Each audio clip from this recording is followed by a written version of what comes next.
All right, let's talk about how we're going to access some of our content for our Bio 110 class. So, if you are in Bio 110, you might, when you go into the modules, notice that like everything is expanded here. I would suggest hitting just collapse all once you've done your entry verification and looked over the course technology learner support as well as the Pell Grant verification if it's something that applies to you. You do need to start by completing the entry verification quiz. You have to score at least a 4. Once you do that, you will see the rest of your units open. We're going to just start with Unit 1, so Unit 1 will be the only one that's open.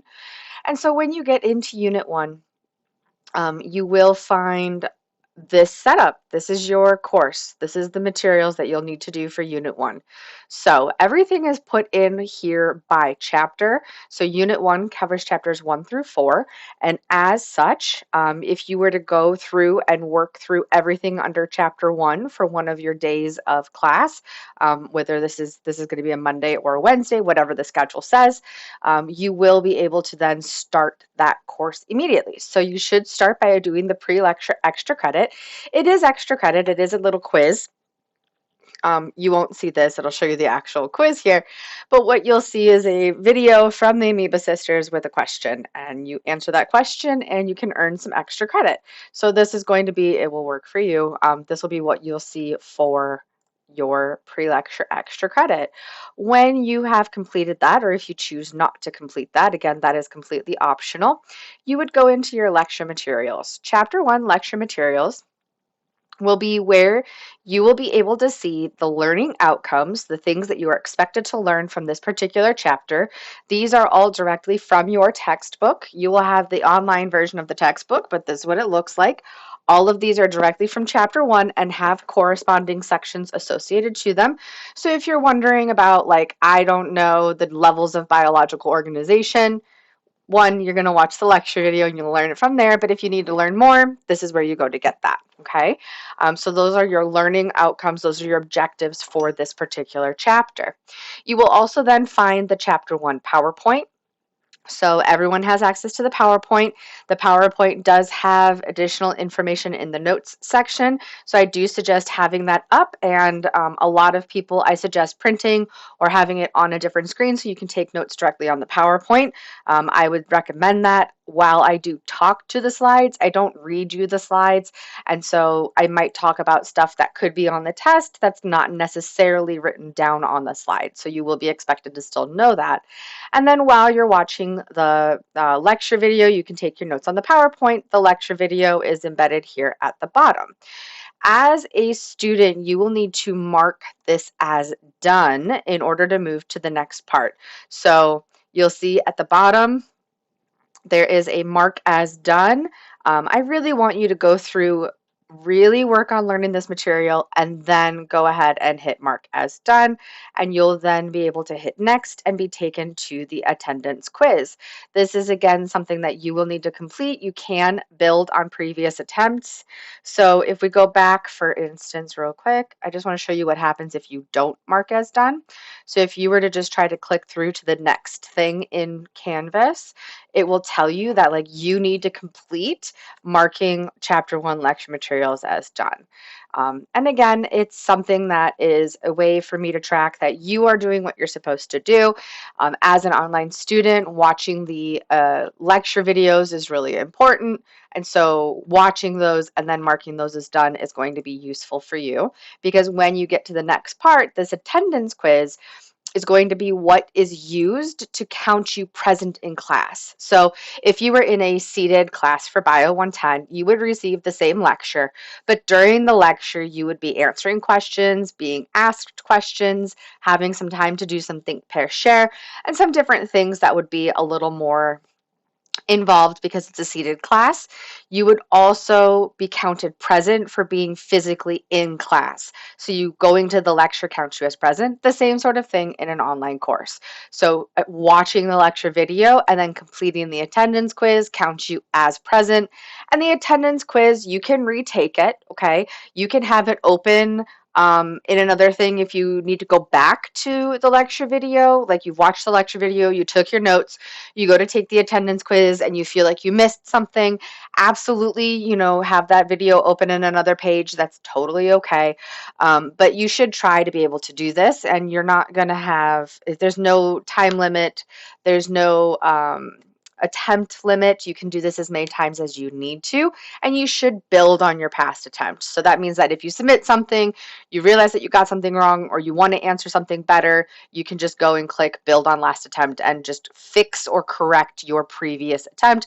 So you're only turning in one final attempt to the class. There will be a due date for your class. It will show here, and it will show up in that syllabus page as something that you need to do.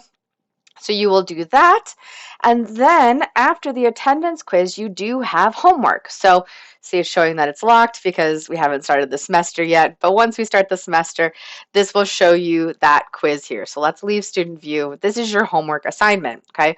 Homework is completed through the McGraw-Hill Connect platform, and you will have chapter knowledge checks and potentially relevancy modules. When you click on those, it will open a new tab and take you right to that homework assignment. You as the student would see it in a slightly different view. You'll see it here. You're going to hit continue, and you're going to go through and complete those questions. If you run into any issues, you can hit hint. Okay, that's fine. You're allowed to do that. You can also look at your ebook and you can say, oh, let me read about this. Let me read about this. Here's my relevancy module book.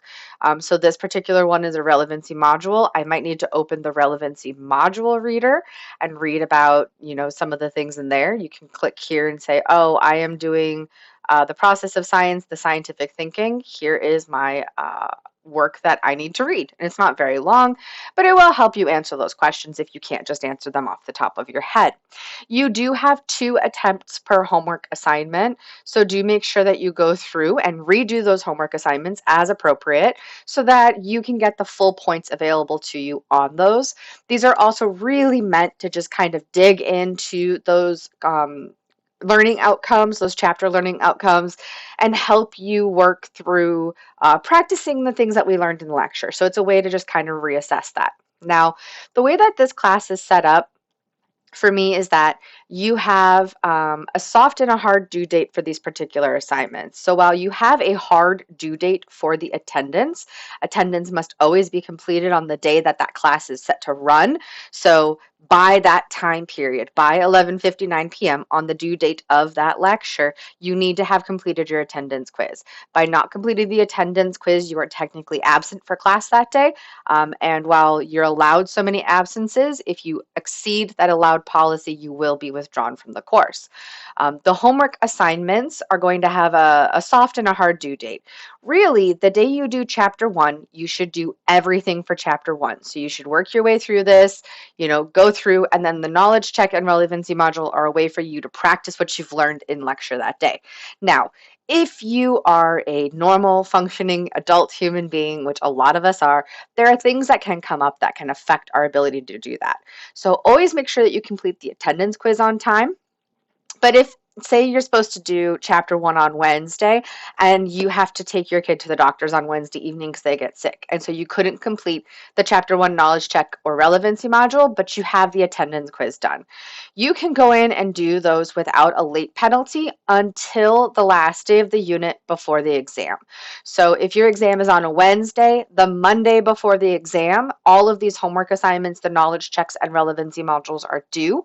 If you do not complete those by that time, then they are a 0 in the gradebook. Up until then, you just have time to go and do it.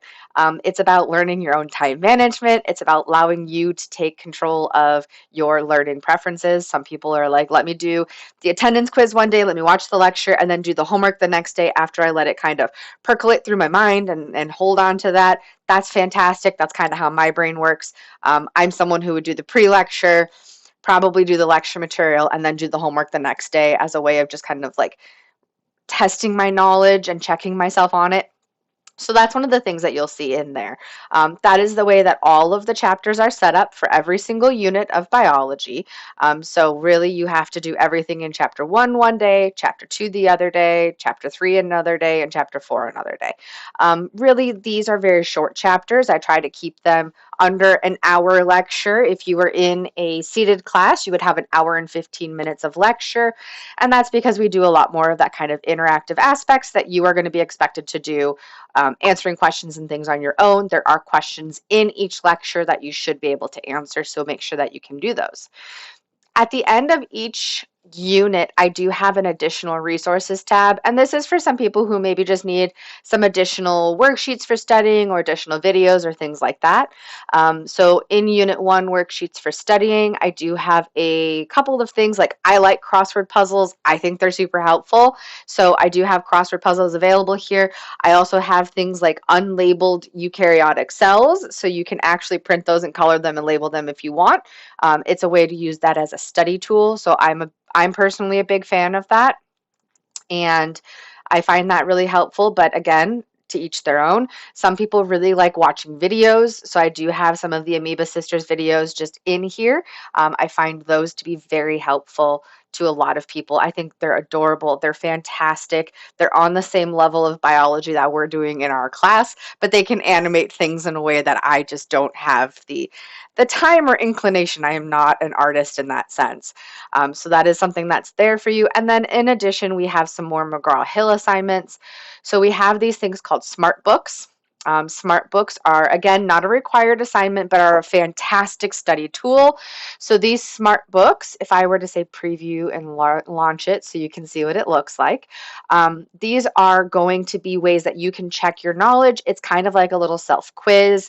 It's something you can work on. And what it is it's got these concepts that are related to the chapter learning objectives that I've gone through and determined match the learning objectives. So if you're like, let me start reading, right? Because I haven't read the book yet. You do have access to the book, so you should be reading it. But maybe you're like, okay, let me go. If we go back here to chapter 1, I just want to show you the connection here. So in chapter 1, it says, explain the basic characteristics to all living organisms. In my book, explain the basic characteristics to all living organisms. That is the very first objective in the chapter 1, and it is going to be part of section 1. So reading this is going to be helpful. They're highlighting things that are related to some of the concepts, and then they have some additional concept resources, like some videos that might be helpful for you if you are someone who needs some additional ways of looking at things. These are all out here. This is all available to you. But say you're like, okay, I'm good. I've got this reading good. Let me go back to the smart book. Let me go to the questions, and then let me go ahead and see what I know. What's really kind of neat about the concepts and this smart book here is that if you're answering questions and say you click some, right, you can say, I'm really high. I'm really high in my confidence. And they're going to be like, okay, cool, but you missed some of these. Here's the correct answer.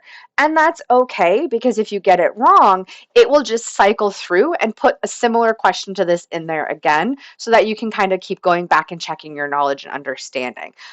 I wish that I had some of these things like assignment resources, read about the concept, where it highlighted it for me. I wish I had some of this when I was in school. I'm old school, so I didn't have any of this kind of connected learning. I think it's absolutely fantastic. I'm a really big fan. It is a great tool if you need additional learning.